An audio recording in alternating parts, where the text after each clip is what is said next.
देंगे RJS admit card कब तक आएंगे और लास्ट 20 दिन में आपको कैसे पढ़ना है अगर आपने अभी तक पढ़ाई चालू नहीं करी।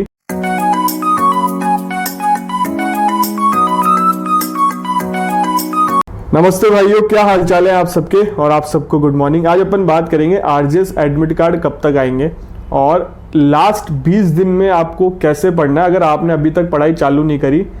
बच्चे ने पूछा है मेरे से, सर लास्ट 20 दिन में ही पढ़ के हम पास कर सकते हैं आरजेएस प्री, तो मैं उसको ये बताऊंगा बिल्कुल। और बहुत लोगों के मन में भी क्वेश्चन होगा, बिल्कुल कर सकते हो पास, कैसे पढ़ना है मैं आपको बताऊंगा। अगर आपने ये भी फॉलो कर लिया तो आप पास कर सकते हो पेपर, तो अपन इस पर ही बात करेंगे। और जो बच्चे पूछ रहे हैं होटल, और एक ने पूछा सर हॉस्टल मिल जाएगा क्या हमें आरजेएस एग्ज़ाम सेंटर के पास, तो भाई हॉस्टल का क्या करोगे, 2 घंटे का पेपर है प्री और एग्ज़ाम दो और आप अपने घर पे जाओ, रुकने की कोई ज़रूरत नहीं है आपको।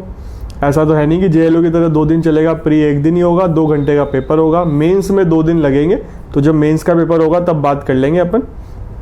तो मैं आपको बता देता हूँ, इसमें गवर्नमेंट का कोई रोल नहीं है। गवर्नमेंट कोई हॉस्टल प्रोवाइड नहीं कराती, कोई होटल प्रोवाइड नहीं कराती, कोई ट्रैवल का खर्चा प्रोवाइड नहीं कराती।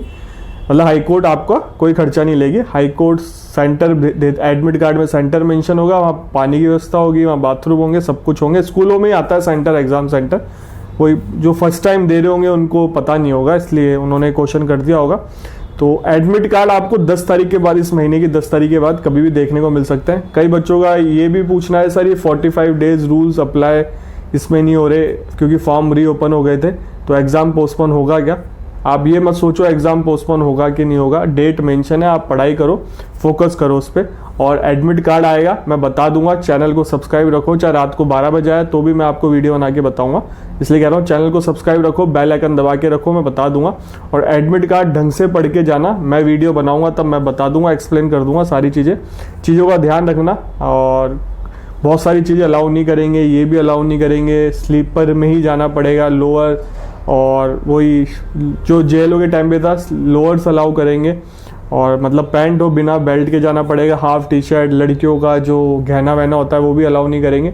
और एक मैडम ने पूछा, सर मेरी शादी हुई है, चूड़ियाँ पहनते हैं, उन शायद साल भर पहननी पड़ेगी, तो वो अलाउ कर देंगे क्या। वो आप हेल्पलाइन नंबर पे कॉल करके पूछो, जो इतनी बड़ी बड़ी चूड़ियाँ होती हैं वो अलाउ करेंगे। वैसे सिंगल बैंगल तो अलाउ करता है, बाकी यार देखो उसमें लिखा आएगा साफ एडमिट कार्ड में, तब अपन बात कर लेंगे। तो एडमिट कार्ड का मैंने बता दिया आपको, 10 तारीख के बाद कभी भी एडमिट कार्ड आ सकता है। और इस महीने आरजेएस प्री है और मैंने भी फॉर्म फिल किया है, मैं व्लॉग बनाऊंगा आरजेएस का, यही मेरा मोटिव था। मेरे घर वाले पीछे पड़ रहे थे, ढंग से ही पढ़ ले, ढंग से ही पढ़ ले, तो मैंने कोई ऐसे पढ़ाई नहीं करी। तो मेरे से तो कोई आप उम्मीद रखना मत, सर आपका रिजल्ट क्या आया, क्या हुआ, तो मैं पहले ही बता देता हूँ आपको। अब बात करते हैं कि लास्ट 20 दिन बचे हैं, आपको कैसे पढ़ना है।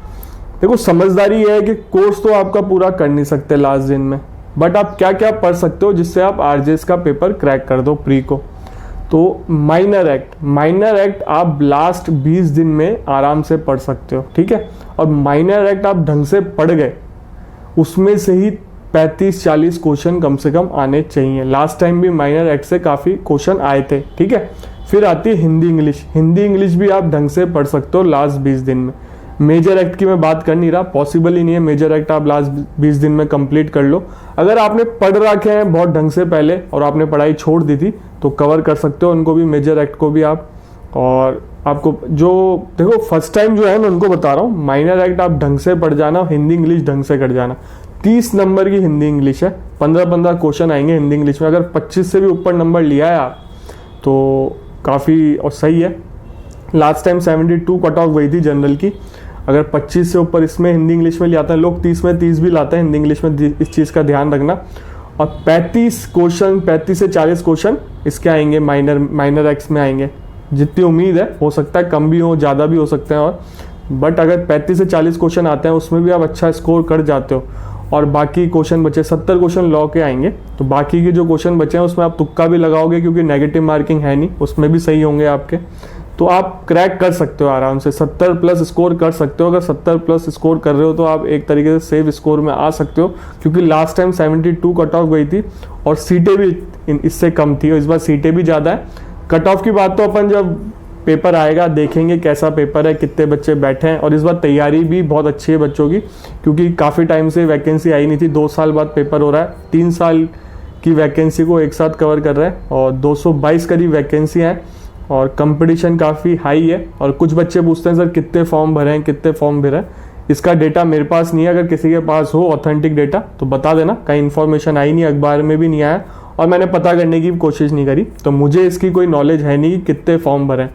तो आपको जो भैया जो 20 दिन में है पढ़ना चाहते हो, अभी जैसे बहुत है, जैसे हमारे फ्रेंड है पंकज जी हमारे सीनियर, वो जॉब करते हैं, बोले यार पढ़ाई करनी है।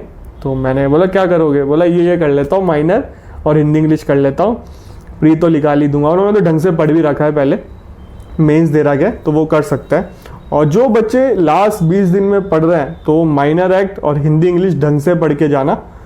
तो उम्मीद यही करेंगे कि आप प्री तो निकाल दो, और प्री निकाल दोगे तो आपको मेंस में बैठने का एक एक्सपीरियंस मिल जाएगा। अब मेंस क्रैक कर पाओगे। लास्ट 20 दिन में मेंस क्रैक नहीं होता। देखो मेंस में बहुत अलग तरीके से पढ़ना पड़ता है। जब प्री हो जाएगा उसके बाद मेंस की बात करूंगा मैं, अभी प्री की बात कर रहा हूँ। पहले प्री तो लिख ले, फिर मेंस की बात है, फिर इंटरव्यू की बात है। तो इस चीज़ का ध्यान रखो, माइनर और हिंदी इंग्लिश ढंग से पढ़ जाओ। और मैंने इन सब पे वीडियो बना रखा है, बेयर एक्ट कैसे पढ़ना है, आपको याद कैसे करना है। लॉ याद नहीं होता तो चैनल पे आपको वीडियो मिल जाएंगे। बहुत सारे ऐसे लोग हैं जिनसे लॉ याद नहीं होता, अगर वो तरीका आप फॉलो कर लोगे, मेरे चैनल पे वीडियो है, आपको लॉ 100% याद होगा, रट जाएगा। और रटना ही पड़ेगा आपको, कॉन्सेप्ट हर किसी के क्लियर होते हैं, बट आपको लिख के आना पड़ता है मेंस में। मेंस क्रैक करना इजी नहीं है, और जिनकी राइटिंग अच्छी है उनको बहुत बड़ा प्लस पॉइंट है, मैं साफ कहता हूँ, जिनकी राइटिंग अच्छी है। और लॉ सब याद कर लेते हैं जो पढ़ रहे हैं, और लॉ की तैयारी आप 7 से 8 महीने में कर सकते हो। आरजेएस ना लिख लेना, एपीओ पे फोकस करना। आरजेएस प्री ना लिख ले, एपीओ आपको पता है जनवरी में होने वाला है और सफिशिएंट टाइम है, आराम से उसमें प्री है, मेंस है, इंटरव्यू नहीं है। तो एपीओ का भी ढंग से पढ़ाई करना। राजस्थान में एपीओ 181 वैकेंसी आई हैं। तो ठीक है भाइयों, एडमिट कार्ड की मैं इन्फॉर्मेशन दे दूंगा। और अभी पटना हाईकोर्ट में ही वैकेंसी आई हुई, काफ़ी अच्छी वैकेंसी, 80 वैकेंसी आई है लॉ की, तो अप्लाई कर सकते हो। फ्रेशर की जॉब है और कोर्ट ट्रांसलेटर की है, उसमें लॉ डिग्री वालों को प्रेफरेंस दी जा रही है, तो अप्लाई करो। और हिंदी बेल्ट वाले कहीं से भी अप्लाई कर सकते हो, परमानेंट जॉब है। तो देखो जो लोग आरजेएस एक बार दे रहे हैं, फर्स्ट टाइम दे रहे हैं, तो जुडिशरी पे फोकस करो। सेकंड टाइम भी जुडिशरी पे फोकस करो। थर्ड टाइम अगर आप पास नहीं, सेकंड टाइम भी पास नहीं हुए, थर्ड टाइम आप और भी चीज़ें देखो, जेएलओ, एपीओ, कोई और लॉ की वैकेंसी निकल रही है, बैंक की निकल रही है, एक के पीछे फिर नहीं भागना चाहिए, और फिर प्रैक्टिस पे जाओ, क्योंकि इनकम सोर्स तो जनरेट करना जरूरी है। तो ठीक है भाइयों, वीडियो अच्छा लगा हो तो लाइक करना, चैनल को सब्सक्राइब करो। इस चैनल पे लॉ से रिलेटेड वीडियो आता है, लॉ की वैकेंसी कहीं पे भी आए, सिविल जज की वैकेंसी कहीं पे भी आए, मैं आपको बताता हूँ टाइमली। और सिविल जज की लाइफस्टाइल देखनी है तो भी चैनल को सब्सक्राइब कर लो। इस चैनल पे सिविल जज की लाइफस्टाइल भी आई हुई है, बहुत सारे मैंने व्लॉग बना रखे हैं सिविल जज के साथ। और एडवोकेट की लाइफस्टाइल देखनी हो तो भी चैनल को सब्सक्राइब कर लो, मैंने बहुत सारे कोर्ट के व्लॉग डाल रखे हैं। सिविल जज का कोर्ट कैसे होता है, जुडिशियल मजिस्ट्रेट का कोर्ट कैसा होता है, जज का चैम्बर कैसा होता है, उस पर भी वीडियो बना रखे हैं। सेशन कोर्ट पे भी वीडियो बना रखे हैं। और सिविल जज को क्या फैसिलिटी, सैलरी मिलती है, सैलरी स्लिप पे वीडियो बना रखा है, चैनल पे मिल जाएगा, लिंक मिल जाएंगे कुछ के डिस्क्रिप्शन बॉक्स में। डिस्क्रिप्शन बॉक्स देख लो जाके, काफ़ी लिंक डाल रखे हैं मैंने। और यूपी, एमपी, हरियाणा, पंजाब, छत्तीसगढ़, उड़ीसा, वेस्ट बंगाल, उत्तराखंड, हिमाचल प्रदेश, यहाँ पे क्या फैसिलिटी मिलती है सिविल जज को, बिहार, महाराष्ट्र, बहुत सारे वीडियो बना रखे हैं। सिविल जज से बात करी थी मैंने, महाराष्ट्र में मैंने एडीजे से बात करी थी, उत्तराखंड में एसीजेएम थी मैम, और हिमाचल प्रदेश में जेएम थे, और वेस्ट बंगाल में भी मैडम थी। बहुत लोगों से बात करके वो वीडियो बनाए, काफ़ी अच्छे वीडियो, प्रैक्टिकल इन्फॉर्मेशन है, वो देख सकते हो जाके। और आपसे मिलेंगे अब अगले वीडियो में।